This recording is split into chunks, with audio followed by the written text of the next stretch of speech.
اور جو صدقہ کر دو تو یہ تمہارے لیے اور بھی بہتر ہے اگر تم سمجھو. یعنی زیادہ تر تو یہ سود کے معاملات قرض کے اندر ہی ہوتے ہیں. تو اللہ تعالیٰ کہہ رہے ہیں کہ تمہیں خوب پتہ چل جاتا ہے کہ تم نے جس کو قرض دیا وہ کتنا کچھ اس کو لوٹانے کے قابل ہے. نہیں ہے اس قابل تو اور مہلت دے دو. سود مت لو, مہلت دے دو اس کو. اور کیونکہ تم نے یہ سارا کام اللہ کی خاطر کرنا ہے, اجر کی امید تم اپنے رب کے ساتھ رکھو, اور رازق وہی ہے, رزق اسی نے دینا ہے تمہیں. اور دوسری بات اللہ تعالیٰ نے یہ کی کہ اگر تمہیں یہ لگتا ہے کہ وہ نہیں ادا کر سکتا تو پھر اس کو صدقہ کر دو, کہ نہ دو, تم مجھے واپس نہ دو, یہ قرضہ واپس ہی نہ کرو. تو اللہ تعالیٰ کہتے ہیں یہ تمہارے لیے بہتر ہے. اس دن کی رسوائی اور مصیبت سے بچو جب تم اللہ کی طرف واپس ہوگے. وہاں ہر شخص کو اس کی کمائی ہوئی نیکی یا بدی کا پورا پورا بدلہ مل جائے گا اور کسی پر ظلم نہ ہوگا. اب جب ہم کسی کو قرض دیتے ہیں تو جب وہ نہیں ادا کر پا رہا ہوتا تو یوزلی لوگ ان کی ذلت اور رسوائی کرتے ہیں. تو اگر معاف کر دیں گے, صدقہ کر دیں گے وہی قرض ان پر, تو اللہ تعالیٰ کہتے ہیں تو تم آخرت کی رسوائی سے اللہ تعالیٰ تمہیں بچا لے گا. اے لوگوں جو ایمان لائے ہو.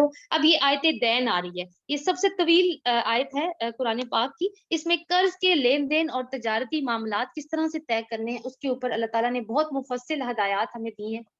اور دوسری بات یہ ہے کہ وہ دیکھیے اللہ تعالیٰ یہ سارے معاملات ہمیں بتا رہے ہیں. تو کیوں بتا رہے ہیں؟ تاکہ ان کو اپلائی کرو اپنی زندگی میں. اور ایک طرف یہ بھی میسج ہے کہ یہ اللہ تعالیٰ کا اور ہمارے دین کا یہ تقاضا بالکل نہیں ہے کہ رہبانیت کی راہ اختیار کر لو. تم نے زندگی کے معاملات کے اندر رہتے ہوئے ہی اللہ تعالیٰ کا سیدھا راستہ اختیار کرنا ہے, مگر ان معاملات میں وہی طریقہ فالو کرو جو اللہ تعالیٰ نے تمہیں بتا دیا ہے. اے لوگوں جو ایمان لائے ہو, جب کسی مقرر مدت کے لیے تم آپس میں قرض کا لین دین کرو تو اسے لکھ لیا کرو. یعنی قرض اگر لینا دینا ہو تو کر سکتے ہو, مطلب قرض لے دے سکتے ہو, لیکن لکھا کرو اس کو. فریقین کے درمیان انصاف کے ساتھ ایک شخص دستاویز تحریر کرے جسے اللہ نے لکھنے پڑھنے کی صلاحیت بخشی ہو, اسے لکھنے سے انکار نہیں کرنا چاہیے. وہ لکھے اور املا وہ شخص کروائے جس پر حق آتا ہے. یعنی حق کس پر آئے گا؟ جو قرض لینے والا ہے وہ املا تحریر کروائے گا. یعنی جو بھی مدت طے ہوئی ہے, کتنا قرض لیا گیا ہے, کتنی مدت میں ادا ہوگا, کون اس کے اوپر گواہ ہے, وہ ساری چیزیں کون لکھوائے گا. یعنی سب ایک لکھت پڑھت ہوگی. اور جو لکھوانے والا کون ہوگا؟ جو قرض لینے والا ہے. اور اسے اللہ اور اپنے رب سے ڈرنا چاہیے کہ جو معاملہ طے ہوا ہو اس میں کوئی کمی بیشی نہ کرے. لیکن اگر قرض لینے والا خود نادان یا ضعیف ہو یا املا نہ کروا سکتا ہو, یعنی لکھوا نہ سکتا ہو, تو اس کا ولی انصاف کے ساتھ املا کروائے. پھر اپنے مردوں میں سے 2 آدمیوں کو اس پر گواہ کر لیا کرو. یعنی قرض کا لین دین جب کرو تو لوگوں کی گواہی بھی لو اس کے اوپر. اگر 2 مرد نہ ہو تو 1 مرد اور 2 عورتیں, تاکہ ایک بھول جائے تو دوسری اس کو یاد کروائے. کیونکہ یہ جو فائنینشیل میٹرز ہوتے ہیں یہ بڑے انٹریکیٹ ہوتے ہیں, اس میں انسان بھول چوک کا شکار اکثر ہو جاتا ہے. اور خواتین کا مسئلہ یہ ہے کہ کیونکہ وہ ملٹی ٹاسکنگ کر رہی ہوتی ہیں, انہوں نے بچے بھی پالنے ہیں, انہوں نے گھر بھی دیکھنا ہے, بہت سارے کام ہیں جو انہوں نے کرنے ہوتے ہیں. تو اگر ان کو گواہ بنا رہے ہو تو پھر ایک کی جگہ 2 کو بناؤ, تاکہ ایک اگر بھول جائے کسی وجہ سے تو دوسری اسے یاد کروا دے.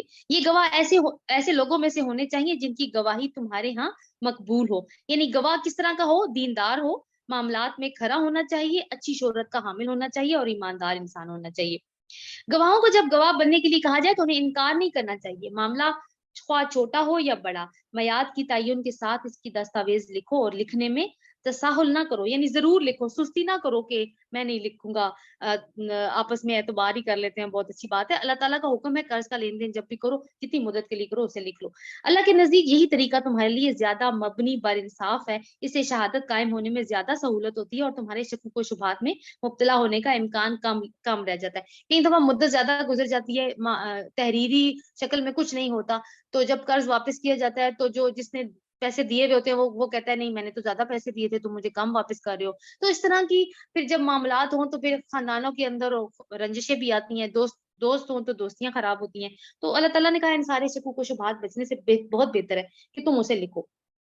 ہاں جو تجارتی لین دین دست بدست تم لوگ آپس میں کرتے ہو اس کو نہ لکھا جائے تو کوئی حرج نہیں, مگر تجارتی معاملے طے کرتے وقت گواہ کر لیا کرو. کاتب اور گواہ کو ستایا نہ جائے, ایسا کرو گے تو گناہ کا ارتکاب کرو گے.